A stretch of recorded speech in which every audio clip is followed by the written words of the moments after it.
हरियाणा के चुनाव में अभी तक आए रुझान और नतीजों में बड़ा उलटफेर नजर आ रहा था। मेरे साथ बात करने के लिए सतपाल मलिक हैं, जो कि जम्मू कश्मीर के पूर्व गवर्नर होने के साथ साथ हरियाणा की राजनीति को करीब से लंबे समय से देखते आए हैं।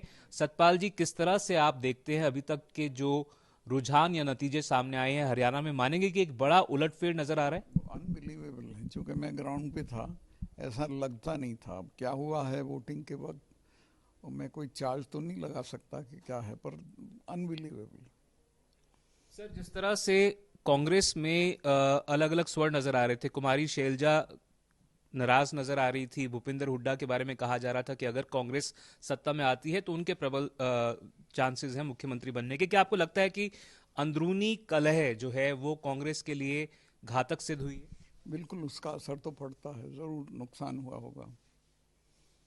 जिस तरह से नायब सिंह सैनी को कुछ महीनों पहले ही मुख्यमंत्री पद पर काबिज कराया गया, क्या आपको लगता है उसका फायदा मिला बीजेपी को?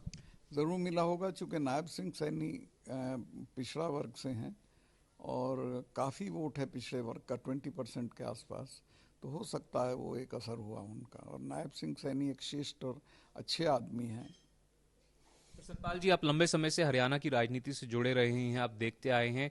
क्या आपको लगता है जाट वर्सेस नॉन जाट वहां पर वोटिंग जो एनालिसिस है उसमें नजर आया है? क्या आप मुख्य कारण देखते हैं बीजेपी का इस तरह से वहां पर लग जो रहा है कि जीत की तरफ अग्रसर हो रही है उसके पीछे? क्योंकि कहा ही जा रहा था एंटी इनकम्बेंसी है 10 साल की वहां पर। देखिए, जाट वर्सेस ऑल तो हो नहीं पाया, क्योंकि ये तब होता है जब जाट पावर में हो।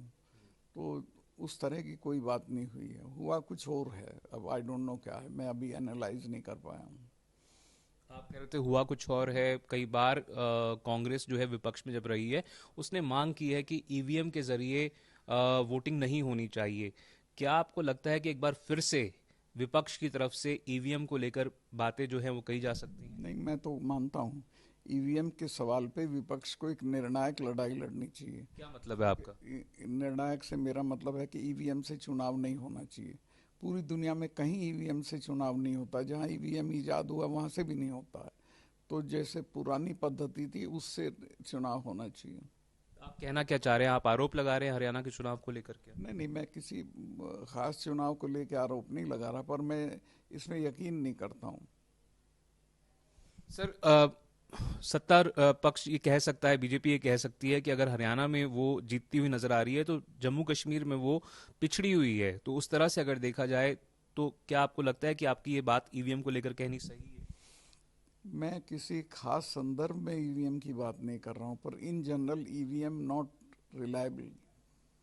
तो ये थे सतपाल मलिक, पूर्व जम्मू कश्मीर के गवर्नर, ये कहते हुए कि ईवीएम के जरिए चुनाव नहीं होना चाहिए। और ये भी इन्होंने कहा है कि अनबिलीवेबल है जिस तरह से हरियाणा में 10 साल तक सत्ता में काबिज रहने के बावजूद बीजेपी एक बार फिर से जीत की तरफ अग्रसर होती हुई नजर आ रही थी। कैमरा पर्सन निखिल शर्मा के साथ मैं देवंकुर वधावन।